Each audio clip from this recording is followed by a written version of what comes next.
ത്രിയേക ദൈവത്തിന് സ്തുതി. ഏവർക്കും ക്രിസ്തയേശുവിൻ്റെ നാമത്തിൽ എൻ്റെ സ്നേഹവന്ദനം.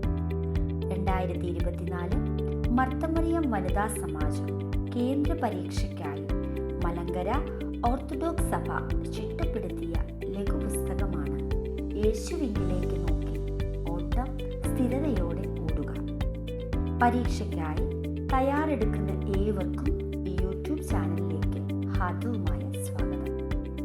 പുസ്തകത്തെ സംബന്ധിച്ചും പരീക്ഷയെ സംബന്ധിച്ചും ആമുഖമായി 1-2 കാര്യങ്ങൾ ഓർപ്പിക്കും. എബ്രായ ലേഖനമാണ് ഈ വർഷത്തെ പഠന വിഷയം.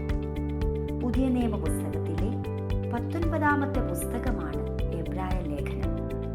13 അധ്യായങ്ങളുള്ള ഈ ലേഖനത്തെ 7 അധ്യായങ്ങളാക്കി ചുരുക്കി ഈ ലഘുപുസ്തകത്തിൽ ക്രമീകരിച്ചിരിക്കുന്നു.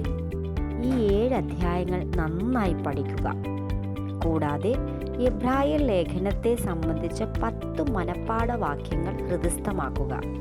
പ്രാർത്ഥനാഗീതമായി ക്രമീകരിച്ചിരിക്കുന്നത് സുപരിചിതമായ സൂത്താറയിലെ മാർ അപ്രേമിൻ്റെ മെമ്രയാണ്.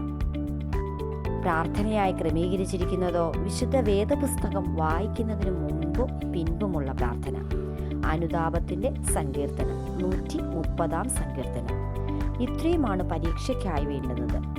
പരീക്ഷയ്ക്കായി പഠിക്കുക എന്നതിലുപരി വേദപുസ്തകത്തെ ആഴത്തിൽ മനസ്സിലാക്കുവാനും വിശ്വാസ സത്യങ്ങളെ തിരിച്ചറിയുവാനും നമ്മൾക്ക് പഠനത്തിലൂടെ കഴിയേണ്ടതാണ്.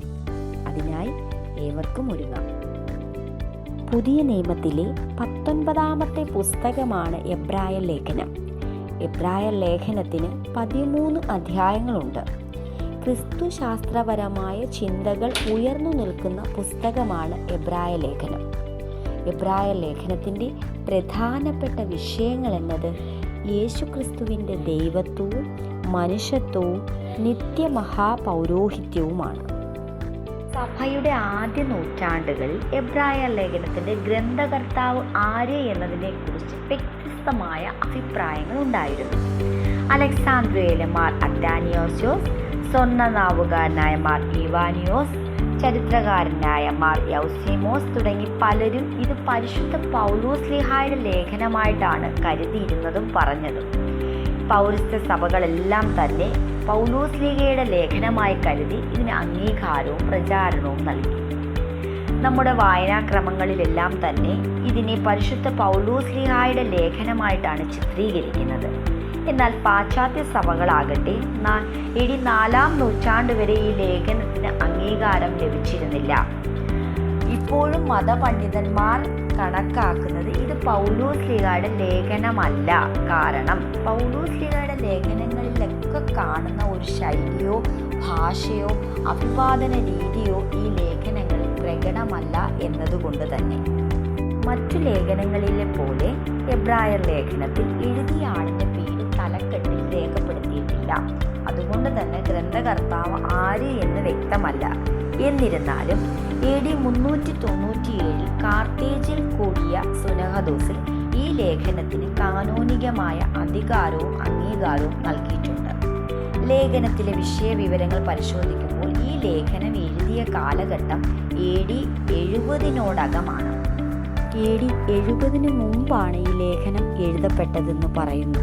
കാരണം AD 70-ൽ യെരുശലേം നഗരത്തിന് സംഭവിച്ച നാശത്തെക്കുറിച്ച് ലേഖനത്തിലൊന്നും കാണുന്നില്ല. എബ്രായർക്കുള്ള എന്ന പദപ്രയോഗം ലേഖനത്തിൽ കൂട്ടിച്ചേർത്തതും AD 2-ാം നൂറ്റാണ്ടിലാണ്. ഈ ലേഖനം എഴുതിയിരിക്കുന്നത് പാലസ്തീനിലുള്ള യഹൂദ ക്രൈസ്തവരെ ഉദ്ദേശിച്ചല്ല, മറിച്ച് റോമാ സാമ്രാജ്യത്തിന് പുറത്ത് ജീവിച്ചിരുന്ന യഹൂദ ക്രൈസ്തവരെ ഉദ്ദേശിച്ചാണ് എന്ന് വ്യക്തം.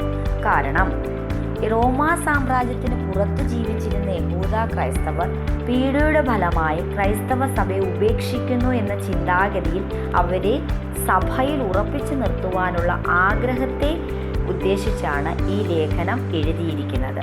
കൂടാതെ ഇത് എഴുതിയിരിക്കുന്ന ഭാഷ ഗ്രീക്ക് ഭാഷയിലാണ്. ഈ നിയമത്തിലെ വാക്യങ്ങളും സൂചനകളും ഏകദേശം 30 ഇടങ്ങളിലെങ്കിലും ഈ ലേഖനത്തിൽ ഉപയോഗിച്ചിട്ടുണ്ട്. അഹറോന്റെ പൗരോഹിത്യം, മൽക്കീസദേക്ക്, യോശുവായുടെ കനാൻ പ്രവേശം, സമാഗമന കൂടാരം, യാഗങ്ങൾ, പഴയ നിയമ വിശ്വാസ വീരന്മാർ തുടങ്ങി പല വിഷയങ്ങളും അവതരിപ്പിക്കപ്പെട്ടിരിക്കുന്നു എന്നത് ലേഖനത്തിൻ്റെ അതുല്യത എടുത്തുകാട്ടുന്നു. വിശുദ്ധ വേദപുസ്തകത്തിൽ മറ്റൊരിടത്തും രേഖപ്പെടുത്താത്ത സത്യങ്ങളും മർമ്മങ്ങളും എബ്രായർ ലേഖനത്തിൽ കാണുന്നുണ്ട്.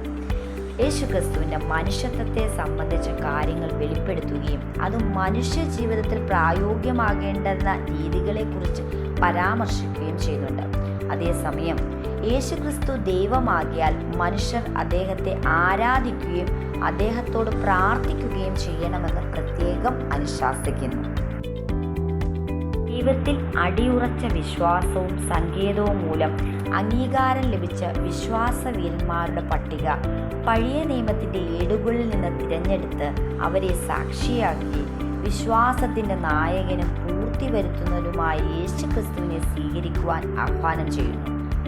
പ്രായോഗിക ജീവിതത്തിൽ പരമമായ സ്ഥാനം നൽകേണ്ട അതിഥി സൽക്കാരം, മിതത്വം, വിവാഹ ജീവിതത്തിലും ബ്രഹ്മചര്യത്തിലുമുള്ള പവിത്രത, പരസ്പരമുള്ള പ്രാർത്ഥനയുടെ കൂട്ടായ്മ, വിശ്വാസം പഠിപ്പിച്ച നേതാക്കന്മാരെ അനുസ്മരിച്ച് അവരുടെ മാതൃക അനുകരിക്കേണ്ടതിൻ്റെ ആവശ്യകത, സമാധാനത്തിൻ്റെയും ശാന്തിയുടെയും പ്രാധാന്യം തുടങ്ങി പലതും ചൂണ്ടിക്കാട്ടിയ ശേഷം വാഴ്വുകൾ നൽകിയാണ് ലേഖനം സമാപിക്കുന്നത്.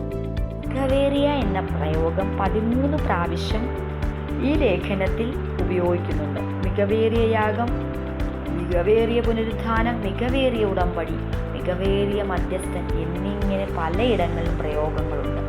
നിത്യമഹാപുരോഹിതനായ മൽക്കീസദേക്കിൻ്റെ ഗണത്തിൽപ്പെട്ട യേശുക്രിസ്തുവിൻ്റെ ശുശ്രൂഷയുടെ മേന്മ ഉറപ്പിക്കുവാൻ വേണ്ടി പുതിയ നിയമത്തിൽ മറ്റെങ്ങും കാണാത്ത രീതിയിൽ ക്രിസ്തുവിനെ അപ്പോസ്തലനെന്നും മഹാപുരോഹിതനെന്നും പുതിയ നിയമത്തിൻ്റെ മധ്യസ്ഥനെന്നും വിശ്വാസത്തിൻ്റെ നായകനെന്നും പൂർത്തീകാരകനെന്നും ഇന്നലെയും ഇന്നും എന്നേക്കും അനന്യൻ എന്നും വിശേഷണങ്ങൾ നൽകുന്നുണ്ട്. ഇത്രയുമാണ് എബ്രായ ലേഖനത്തിൻ്റെ ഉള്ളടക്കം. ഇതുമായി ബന്ധപ്പെട്ട 20 ക്വസ്റ്റ്യനും ആൻസറും ഞാൻ നൽകുന്നു. നിങ്ങൾക്ക് ഏറെ പ്രയോജനപ്രദമാകുമെന്ന് വിശ്വസിക്കുന്നു.